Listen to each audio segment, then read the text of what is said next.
آج سے کم و بیش 3500 سال قبل مصر میں فرعون نے بنی اسرائیل کو اپنا غلام بنا لیا تھا۔ جب حضرت موسیٰ علیہ السلام بنی اسرائیل کو غلامی سے نجات دلوانے کے لیے مصر سے نکلے تو فرعون انتہائی تکبر سے بنی اسرائیل کے تعاقب میں اپنی عظیم فوج کے ساتھ روانہ ہوا، لیکن جب وہ ان کے قریب پہنچا تو اللہ کے حکم سے آسمانی آگ نے اس کا راستہ روک لیا۔ اس وقت حضرت موسیٰ علیہ السلام نے سمندر میں اپنا عصا مارا تو بحر قلزم 2 حصوں میں تقسیم ہو گیا اور لاکھوں کی تعداد میں بنی اسرائیلی سمندر کے درمیان بننے والے اس عظیم راستے سے گزر گئے۔ اور جب فرعون کی فوجوں نے اس خشک راستے سے گزرنا چاہا تو اللہ نے سمندر کو آپس میں ملا کر ان کو غرق کر دیا۔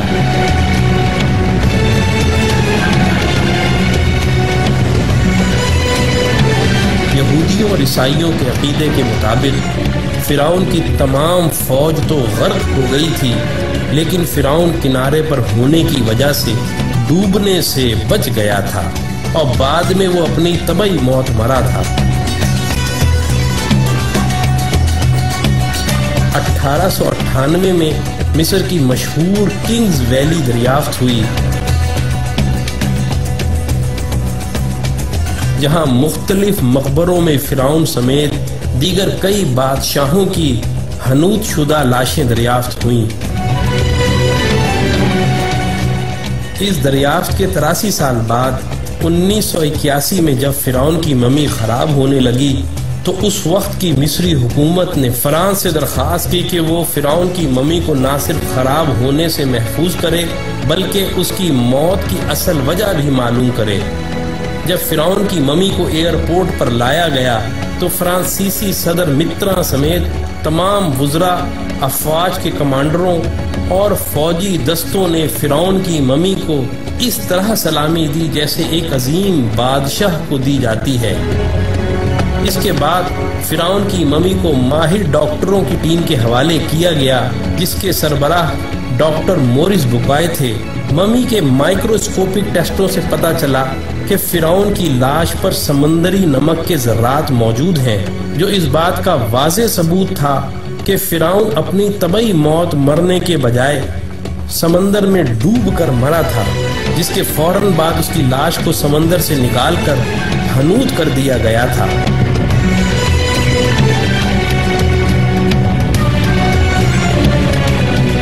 جب ڈاکٹر مورس بوکائے آخری رپورٹ مرتب کر رہے تھے تو ان کو بتایا گیا کہ مسلمانوں کی مقدس کتاب قرآن مجید میں لکھا ہوا ہے کہ اللہ نے فرعون کو غرق کر کے اس کی لاش کو عبرت کے لیے محفوظ کر دیا تھا۔ یہ سن کر ڈاکٹر مورس بوکائے اس قدر حیران ہوئے کہ حقیقت حال جاننے کے لیے مصر روانہ ہو گئے۔ مصر میں ایک مسلمان سائنسدان نے فرعون کی موت کے حوالے سے